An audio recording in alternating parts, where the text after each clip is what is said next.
Tonight we're going to be in Psalms 139. I think there's probably going to do a couple more. I've kind of been looking over a lot of what's left, and I think there's two in particular I want to get to, and I think that'll be the last two that we do. But Psalms 139, I think, is it's a great psalm because David, he comes to, I don't want to say he comes to a realization, but he talks about the wonderment of God, some things that he talks about that he views that we should view ourselves that I think is very interesting when it comes to who God is. We're going to begin by reading the first 6 verses. It says, O Lord, you have searched me and known me. You know my sitting down and my rising up. You understand my thoughts afar off. You comprehend my path and my lying down, and are acquainted with all my ways. For there's not a word on my tongue, but behold, O Lord, you know it altogether. You have hedged me behind and before, laid your hand upon me. Such knowledge is too wonderful for me. It is high, I cannot attain it. So here, the first few verses especially, David talks about the knowledge of God and the presence of God. He's all-knowing, He's all-present, He's everywhere. And there's some things here that David says. He says, you've searched me and known me. And I think this is interesting the way he phrases this. If you contrast this with, I almost said the pagan gods of David's time, but actually the pagans of before David, during David, and after David, their gods were more, I guess, contrary, not too concerned with human beings, not too concerned with what they were doing, more of a tyrant, so to speak. And David here says, you have searched me and known me. So as he gets in talking about this, it's not that God just knows everything. David is making it more personal. You know everything about me. It's not that God is everywhere. He's saying God is everywhere He is. You know, he's making this personal. Now think about this when he is saying that you know my setting down, my rising up, and understand my thought afar off. You comprehend my path, my lying down. You're acquainted with all my ways. There's not a word on my tongue that you don't know. Now think about that. We live in a world that you can't go anywhere there's not cameras, can you? I mean, there's always someone watching you. You know, I wonder sometimes because I used to get on my phone and there'd be ads of everything that you would say, and I've tested that several times. It's about made me where I'm going to start wearing a tinfoil hat because they're listening everywhere. Don't think they're not. They're watching, they're listening, So, and how does that make you feel? How does it make you feel know everybody that they're watching every move that you make? You feel important? Who said that? Do you say that, Bill? Feel important? I don't know if that makes me feel important or not. It kind of makes me feel a little violated, I guess, of watching it. But think about it. They're watching you. It gives you this feeling. Now, David is saying that God is doing that. God knows everything we're doing, everything we're saying. Now, depending on our relationship with Him is going to depend on how we feel about that, isn't it? I can either be afraid of that, I can resent that, I can try to run from that, or that can bring me comfort to know that no matter where I'm at, God knows. No matter what I'm doing, God knows. So depending on my relationship with God is going to depend on how I view Him being all-knowing and all-present, isn't it? Now, David here, he says, this is things that's too wonderful for my knowledge. It's high. He said, I can't attain it. He looks at it as wonderment. So I think it brings comfort to him to know that no matter where he's at, God knows everything that He's doing. And that should bring us comfort, and we should feel important for that. And that's why David said, you've searched me and known me. David is saying, I am so important to you, God. This is how close you are to me. You want to know everything I'm doing. It's not that He's waiting there just to strike us when we say a bad word or we do something wrong or we think something wrong. David's not looking at it like that. He's looking at it as, God, you're everywhere I am. You've searched me and you know me. I'm important to you. It's not that you're just everywhere. You're everywhere with me. It's not that you're all-knowing. You know everything about me. It's personal to him. It's something that he realized, I'm your creation, and I'm important to you, God. And this is, and your ability to do that is just too wonderful for me to understand. Now, here's one thing I guess sometimes I don't think about. When I think about God being all-knowing and everywhere, sometimes I don't think about the thought part of it. God not only knows what we're doing, He knows the thought behind what we're doing. He not only knows what we're saying, He knows the thought behind what we're saying. And that could be either good or bad, isn't it? There's things that maybe I do out of ignorance. And my thought process is, I may be thinking I'm doing right, but it may be out of ignorance. God knows that. It's not an excuse, but God knows that. It may be just outright rebellion. And then God knows my thought process with that, and He knows that. So that in itself can bring us comfort. But it can be kind of scary also, can't it? It really depends on our relationship with God. And as David goes on and even describes more, as we're going to get into Psalm, there's even if we wanted to, there's nowhere we can run from that, is there? Jesus said in Matthew 10, and the verse is slipping me, that every hair on our head is numbered. Matthew 10, I think it's about verse 29 or 30, something like that, I think. You think about that, that seems like something that doesn't make sense. That seems something like useless information, doesn't it? Why would God need to know every hair on my head? Well, it's not that He has to know, it's that He wants to know everything about us, and He does know everything about us. Nothing is new to God. He knows everything before, everything after, He knows everything during, and so if we have that knowledge, put that knowledge with He has that specifically for me and specifically for you. So again, depending on our relationship with God is how we're going to treat that knowledge that we have of that. David is saying, okay, I don't understand. It's too wonderful for me to understand. Such knowledge is too wonderful for me. It's high. I can't attain that. But what David does attain is that it brings him comfort that God can do that. We could rack our brains on how God does it. Where does God begin? Where does His knowledge begin? Where does His, we can have debates. We can think of all these things that there's no way for us to figure out. His thoughts are above our thoughts. And David said, I can't obtain that. But I like how he starts out here, and I think it sets the tone for what he's thinking and how he's approaching this. O Lord, you search me and know me. So this is personal to David. He says, you know my setting down. You know, and you have hedged me behind and before. So you think David is thinking about every time he was faced with death, every time he was faced with somebody trying to come after him or something happened? How did David view that? You've hedged me behind and before. You've laid your hand upon me. He said, because of the knowledge that you have, because that you're all knowledgeable, because that you're all present, that you're all knowledgeable and present about me, then you know when I'm in trouble. When I cry out to you, you hear it, you know it because you're with me. And you've laid your hand upon me. You put a hedge. I've got through this, not because of my own abilities, because you put a hedge in front of me and behind me.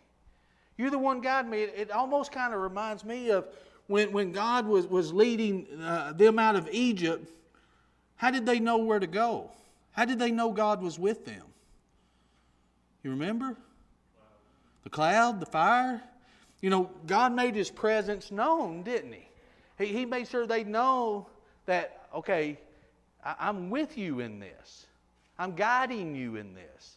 And David, I think that's exactly what he's saying. Now, today, Does he still do the same thing today? Or do we say, well, that's just in the past. He did that for David, or he did that for them. Does God do the same thing for us today? Is he still all-knowing? Is he still all-present? So he knows these things. Again, I wanted to do this psalm as we did Psalms 130, because Psalms 130, it really struck a chord with me, because it really made us think about, of all the things we know about the nature of God, it comes down to His mercy, His redemptive power, His forgiveness. If we're willing to seek that's what He's about. That's what He wants. And David kind of, I think, continues this here when he says, here's what you've done for me. Here's what I'm able to know about you. There's a lot that I'm not able to know, too wonderful for me. But here's what I'm able to know about you. One, I can't run from you. I can't hide from you. And three, I don't want to do that. Because you're there anyway. So, and that brings me comfort. So in the darkest cave when he was running and hiding from Saul, God was there with him. In those darkest times when everyone was after him, he knew God was there with him. Just like he said when he was able to fight Goliath, the same God that helped me with the bear, the same God that helped me with the lion, same God's going to help me with Goliath. He understood that God had His best interest in mind. And I think that's what David kept going on. And I think the more I've read through the Psalms and studied them as we're going through this, I've often wondered what made David a man after God's own heart.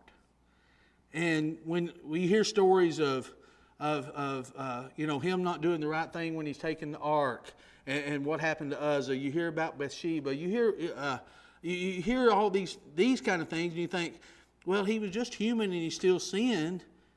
Well, that couldn't make him a man after God's own heart.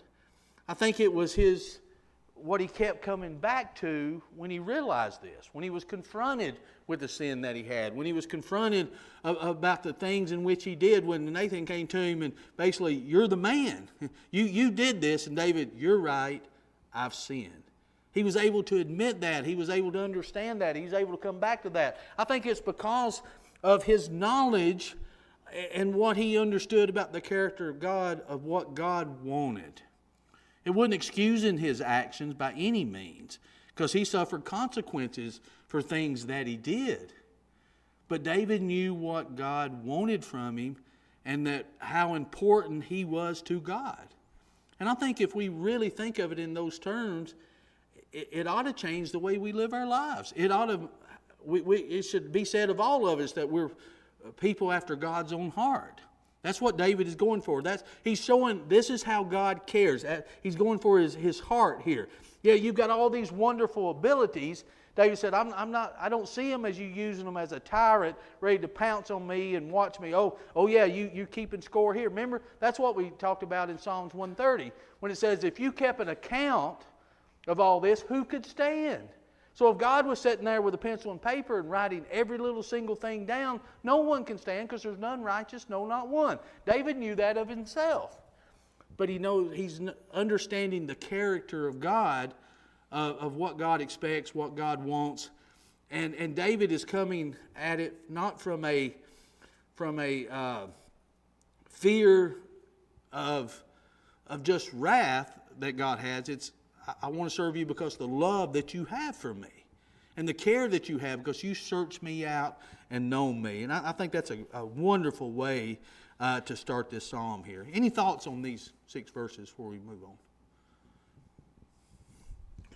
Let's look at 7 through 12. He says, where can I go from your spirit? Or where can I flee from your presence? If I ascend into heaven, you are there.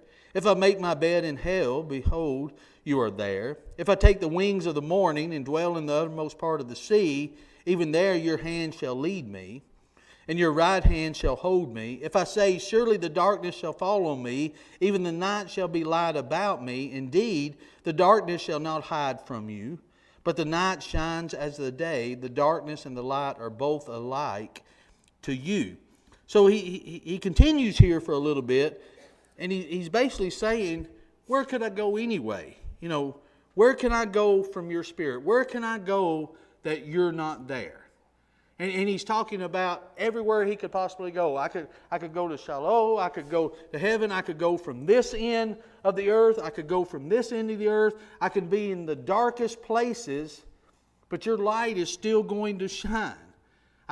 There's not anywhere that I can go that you're not there. And I don't think David, or it don't seem to me, that David is saying this, God, I just can't go anywhere you're not there. Can't I get away from you just for a minute? Can't I just, get over here where that you're not there? I don't think he's saying it like that. I'm thinking he's saying, where could I, even in my darkest time, you're there. Your light is shining even in that darkest place. And isn't that what we need? Isn't that where sometimes we see God the most, is in our darkest place? He says here, if I go down, even the night shall be the light about me. Indeed, the darkness shall not hide from you. But the night shines as the day. The darkness and light are both alike to you. Sometimes we feel like we're so deep and so far gone that God can't reach us. Now I think we can harden our heart to where we walk away and don't let God do it. But there's sometimes I think that we can feel like, I don't know if you've ever felt like that, there's times I think I've come close to feeling like that. I'm just in such a dark place, I don't know if He can see me. I don't know if He's there. I don't know if He's, I almost feel like Job sometimes in the first part when he said, I go forward and I don't see you, I go backwards and can't see you. I go to the side or go to the left or to the right and I can't feel your presence. You think about all that Job went through, in that particular moment, that could have been the hardest. You don't see God in any of this. You don't see where God's at with the struggle. It may be you just lost a loved one. God, that's a dark place. Where are you in this? You just lost your job. God, this is a dark place. Where are you at in this? Something has happened, something that's, just feels tragic to you. And we may not feel His presence. But we need to go on, as Job says, as he says there. I think it's Job, 23, I think, when he says, but you know my every step, and I'll trust in your word like my necessary food. I think this is kind of what David is saying. I can't go anywhere, God, that you're not. Even in my darkest place, you're there. You're the light that I need, no matter where I'm going. And notice what he says, even there your hand shall lead me, and your right hand shall hold me. It's almost like, someone, how somebody can go and, got their hand on you and pointing the way here. Come this way. This is the way you need to go. It's almost like that's what David is saying. God's got His arm around him here, and then He's leading him here. And that's exactly what he needs at that dark time. He needs somebody to show him the way out. And God's the only one that can in times. But sometimes we don't look for that hand. Sometimes we don't. We just close our eyes and we just think we're in that dark place. I mean, think about it. Isn't that why Jesus come to start with? Didn't He say the world's in darkness? I come to bring the light. You were condemned already. I came to seek and save that which is lost. You're condemned already. I didn't come to condemn. I come to save. You were in darkness. I brought the light. No one was showing you the way. You didn't know the way. Jesus says, I'm the way, the truth, and the life. No one comes unto the Father except through me. So He's showing that light. And David is saying this about God here. That's what you're doing for me. I can't run from you anywhere. Where could I go that your Spirit is not there? There's nowhere I can go. You know why? Because He created everything. There's nowhere that's why in Revelation it talks about, the end of time they'll run to the mountains and say to the mountains, fall on me. Won't do any good. That won't stop God. I mean, didn't Jonah try to run? How did that work out for him? We can't run from God. And I think that's what David is not saying, that he's wanting to run from God. He's just saying, where could I go anyway? And if we come to that knowledge, think about it. If we really come to the knowledge of God's everywhere I am, He knows everything I'm doing, He knows everything I'm saying, He knows everything that I'm thinking. And I think it comes down to that crucial moment. How does that make me feel? If it makes me ashamed, if it makes me afraid, if it makes me leery, if it makes me want to rebel, then maybe I need to look at my relationship with God or look at how I'm living my life.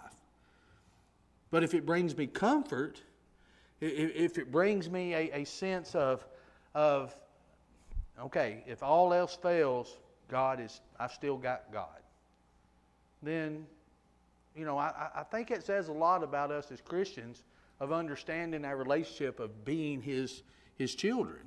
And I think that's what David here is doing. But he's just saying, I can go everywhere, but you've created it anyway, so you're going to be there.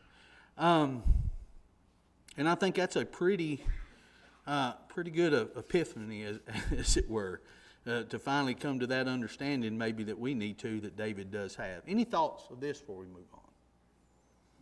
David fought the lion and the bear. He fought Goliath. He fought how many wars. There were people all around him who wanted to kill him, including his son. Yeah. But he survived. If he hadn't been a man after God's heart, would he have lived as long as he did? I don't see how he could have.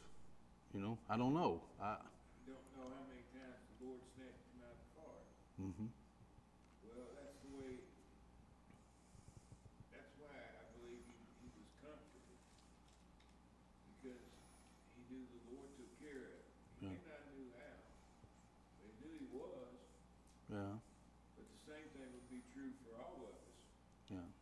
If it hadn't been for being close to the Lord, where would we be today?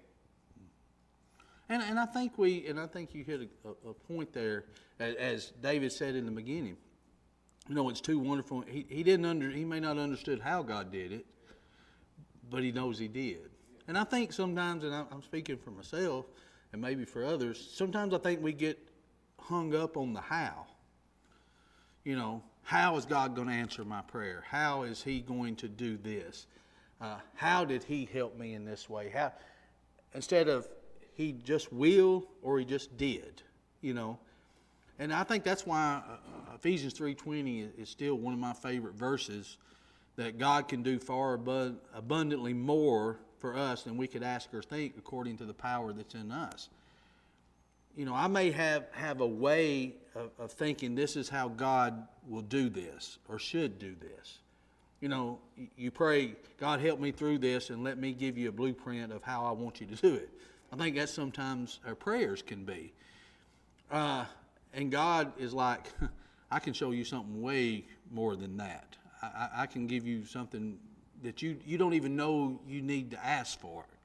It's far above us. So I guess it comes down to what I always try to tell myself over and over is, God's able to do it. I don't have to understand how He does it. I don't have to get caught in the hows. I just need to know He's able to. And as long as I've got faith that He's able to, what else do I really need? That's what I need to know. He's able to do it. He loves me. He's got my best in. Isn't that what He really did for Job? I mean, He didn't really answer Job the way Job wanted Him to answer him. He gave him a whole list. Where were you when I created the moon? Where were you when I created the stars? Where were you when I made the oceans and I made its waves stop here and I stretched a string across it? Where were you? He gave all of these things, and what did Job say? These are too wonderful for me. I don't know. I don't know how you did it. And God is saying, that's the point. You don't. You don't have to. But what you need to know is, I have your best interest in mind. And that's all we really need to know. As a little kid, isn't that what we're asking our children as they're little and growing? Isn't that how we get them to trust us? Do you think they know everything about how we do everything? How we feed them, how we help them, how we kept them from falling off a chair, how we did. They may not even see us do that, but they know we did. They know we're there to help. They may not understand how Mom and Daddy does that, but as they grow and learn more and more, they'll start seeing more and more as they experience it themselves and as they learn more themselves. But to start with, it's just a trust thing, isn't it? That's really what it always boils down to is, do you know that you can trust me, that I have your best interest? Yeah. And then the rest, it really doesn't matter. All that matters is they know you love them and that you have the very best for them. And even part of that is chastisement, part of that is punishment, part of that is reward. It encompasses it all that makes up that trust and that love. You know, and it's reciprocal of things. And I think that's what John was saying. That's what made David a man after God's own heart. All this that he's been through, he's seen God in this, you know. You know, that's what I always liked about him getting ready to fight Goliath when he was talking to him. He didn't say, when I fought the bear, I was able to overcome it. When I fought the lion, I was able to overcome it. And look what I did. And look, you know, it was, you know, when I had to go get the sheep from the bear, I had to go get sheep from the lion. The same God that did that, he's still the same God that's here that's going to do this. And that's what we have to do. When we face each and every day, we face it knowing the same God who was here yesterday is the same God that's going to be here today doing the same thing. It's like that one lady told that, you've heard me say before, told that lady in the hospital when the doctor said, you know, you just pray, that's all you can do. And that lady that was getting the trash come by and put her hand on the lady's shoulder and said, don't worry, honey, God don't take off on Tuesday. You know, I still think about that in my mind is God don't take off on Tuesday. You know, which she meant he's still the same God.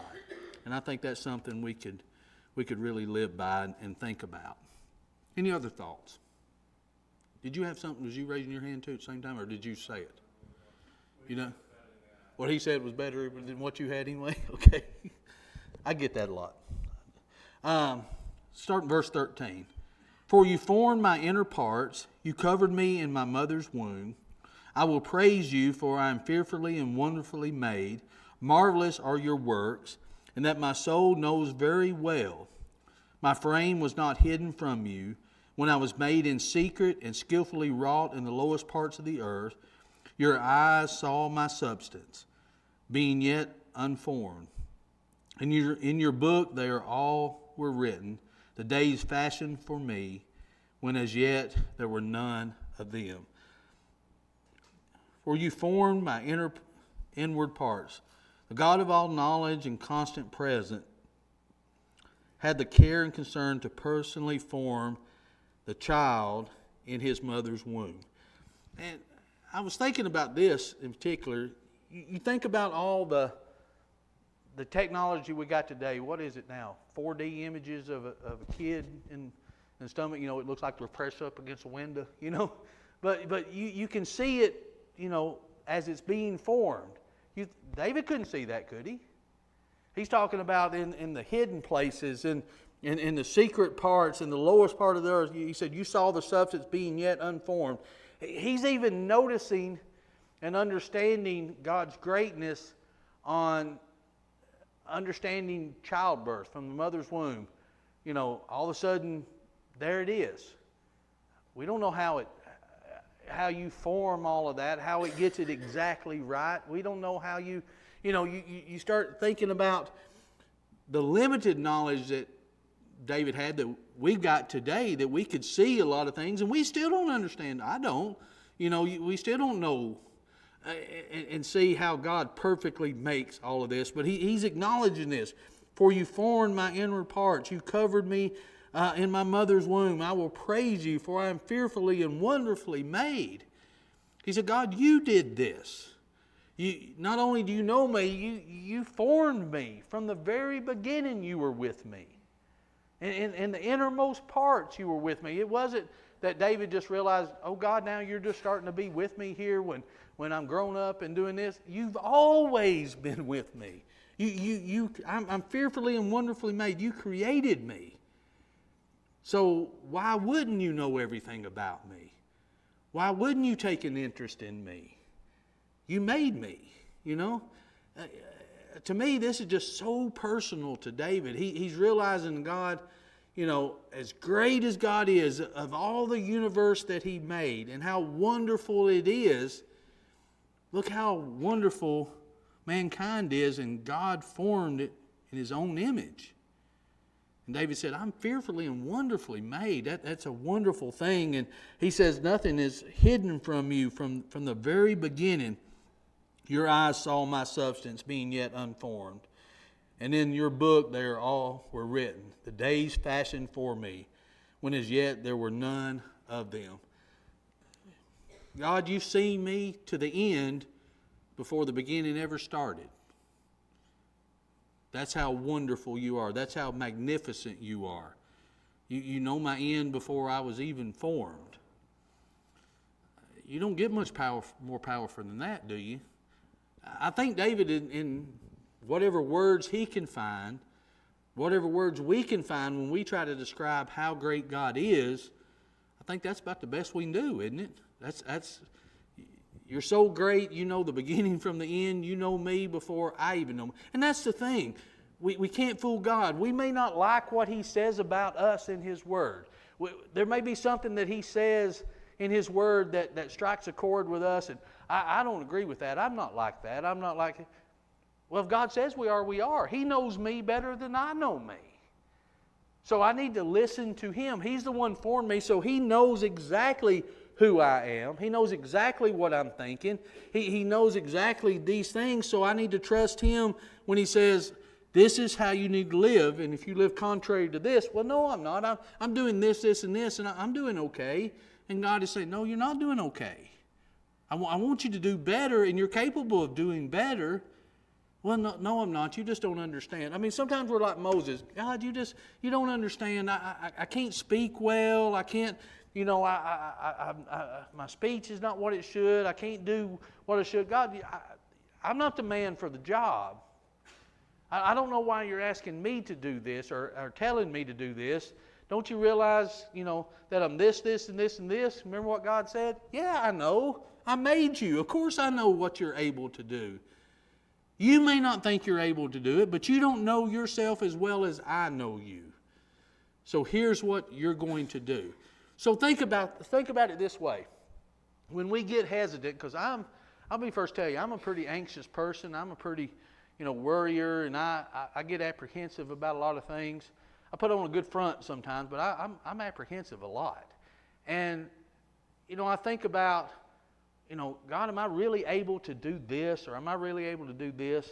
If He says that I am, if I'm studying, God, you're able to do this, Ronald, you're able to walk this way, you're able to overcome this, then I am. The only reason I wouldn't, because I try to convince myself that I'm not. God has already told me that I can.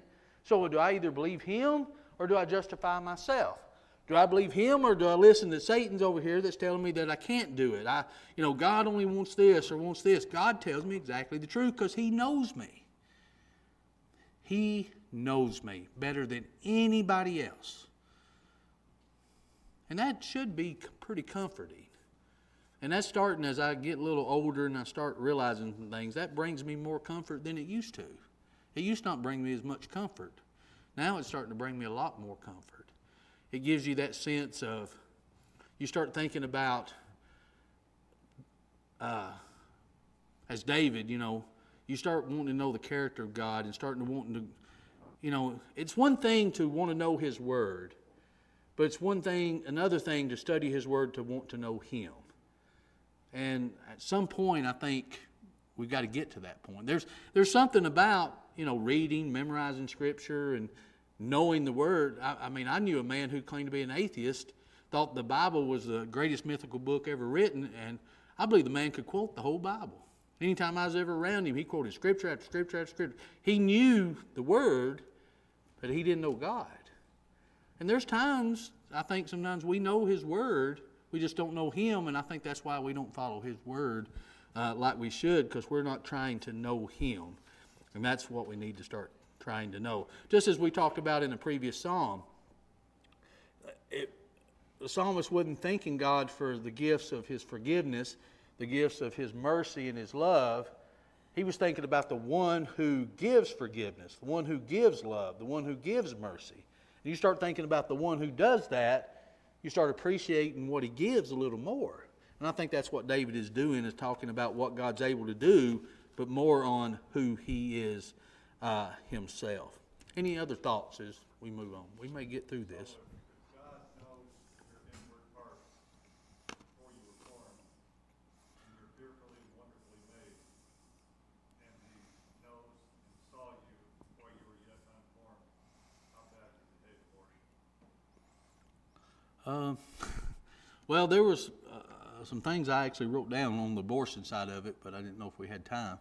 You think about that. You think about what God has in store and has formulated before He formed us, and then man kills it. I'd hate to give an answer for that. It is.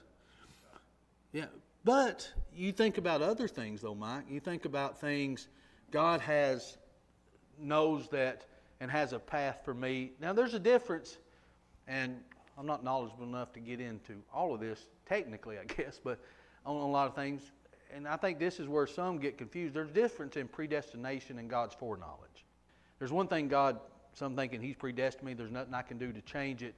That's different than God, I think I'm saying it right, that's different than God knowing it. The plan is predestined, but I still have free will within that. But the same token of abortion, of killing off what God is before, even when God formed it and the plan He has for it, what about something God has in store for me and I refuse to do what He says to do and I cut it off? I may not receive the blessings that He had for me. Somebody else may not receive the blessing that He had stored for them based on what I was going to be doing, and I cut it off and didn't do it because I didn't want to or didn't think I could. We could take that to a lot of different levels. Right. That, we stop short of what God says, this is what I want you to do. And it's more than just, I think it's more than just obeying Him. I think it's what obeying Him means to not only me, but maybe to those that are around that can benefit from it. And if I come short of obeying it, somebody else may suffer because of what I didn't do. And that's pretty scary to think about. Of what plan of God did I cut off because I refused to do it or I rebelled against Him? And I think abortion would rank at one of the top ones of that. Verse 17 and 18. How precious are your thoughts to me, O God! How great is the sum of them! If I should count them, they would be more in number than the sand. When I wake, I'm still with you. I like that. When I wake, I'm still with you. When I wake up, you're still there. You're there. That first thing in the morning, that's going to bring me comfort because you're still there. And how great are the thoughts that you have for me. Let's just go on through here on the last, Ben. It says, oh, that you would slay the wicked. Now he changes here and he goes to a prayer of, okay, since I know how wonderful you are, there's still those out there that are wicked. Oh, that you would slay the wicked. Oh, God, depart from me. Therefore, you bloodthirsty men, for they speak against you wickedly. Your enemies take your name in vain. Do I not hate them, O Lord, who hate you? And do I not loathe those who rise up against you? I hate them with perfect hatred. I count them my enemies. David, I think, is just saying, here's how wonderful I know you are. I can't believe people would act this way against you and do these things against you. I hate them like you hate them. I'm against them like you would be against them. And let's finish up the last two. Search me, O God, and know my heart. Try me and know my anxieties. And see if there is any wicked way in me, and lead me in the way everlasting. Based on God's knowledge of David and David's knowledge of what God has of him, he said, search my ways to see that I'm not living the way that I should. And he trusts God to do that.